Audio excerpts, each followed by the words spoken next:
ইরানের যে শাসন ব্যবস্থাটা, এটা প্রচলিত যে গণতান্ত্রিক যে মডেল, মানে ফ্রান্সিস ফুকুয়ামার ভাষায় শেষ কথা যেটা, সেটা না।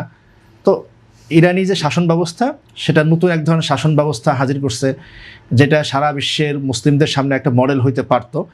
তো সেই শাসন ব্যবস্থাকে শান্তিপূর্ণভাবে চলতে দেওয়া, সেই শাসন ব্যবস্থার মধ্যে শাসন ব্যবস্থা বিকশিত দেওয়ার কোনো সুযোগ পশ্চিমারা দিতে চায় না, সেজন্য ইরান। দ্বিতীয় একটা কারণ ইরান, সেটা হলো যে ইসরায়েল যে অবিরাম অত্যাচার, নিপীড়ন, নির্যাতন, বর্বরতা করে যাচ্ছে, সেটাকে মোকাবেলা করার জন্য মধ্যপ্রাচ্যে আমরা দৃশ্যত অনেকগুলো আমরা ষড়যন্ত্র শুনি, কিন্তু দৃশ্যত ইরানই সবচেয়ে জোরালো ভূমিকা পালন করে ইসরায়েলের বিরুদ্ধে।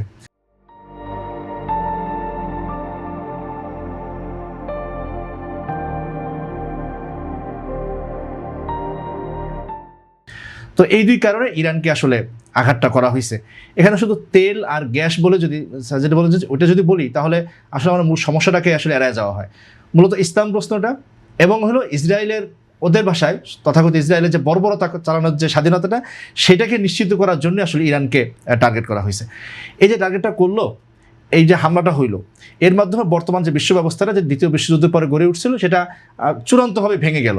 আমরা ভেনিজুয়েলা যেটা দেখলাম, বারংবার কথা আসছে যে একটা দেশের প্রেসিডেন্টকে তার বাসার থেকে তুলে নিয়ে আসছে, কেউ কিছু বলতেছে না। ইরানে মন চাইতেছে, হামলা করতেছে।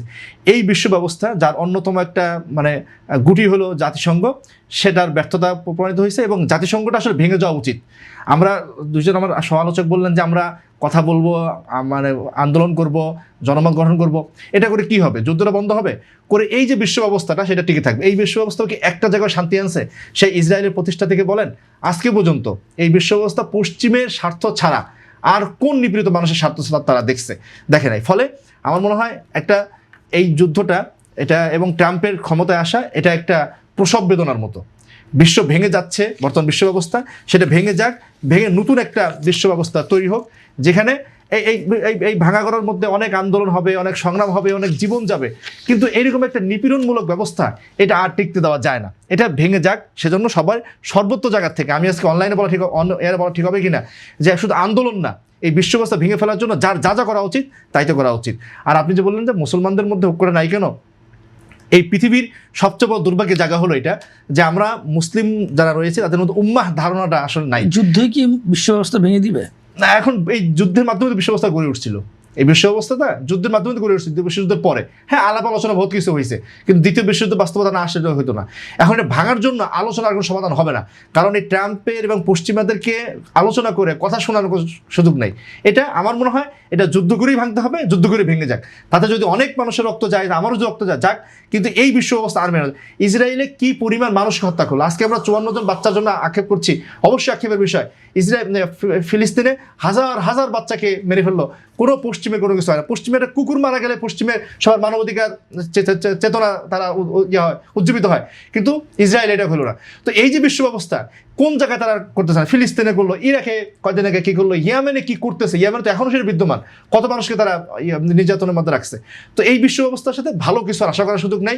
এখন এই প্রসব বেদনাটা কতটা সহনীয় হবে, কতটা স্বল্প সময় করা যাবে, এটা হলো ব্যাপার।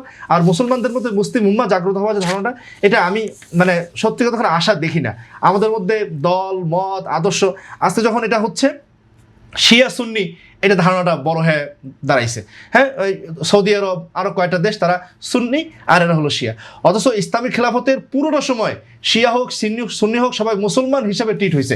হযরত আলী রাদিয়াল্লাহু তাআলা আনহু এবং হযরত মুআবিয়া রাদিয়াল্লাহু তাআলা আনহুর মধ্যে যুদ্ধ চলে, তখন পারস্যের শাসক বলেছে যে মুআবিয়ার পক্ষে, যে আমি তোমার পক্ষে হয়ে হয়তো আলীকে দমন করি। তিনি বলেছেন যে আলীর বিরুদ্ধে একটা তীর ছুড়লে সবার আগে সেই তীরকে রক্ষা করবো হলো আমি মুআবিয়া।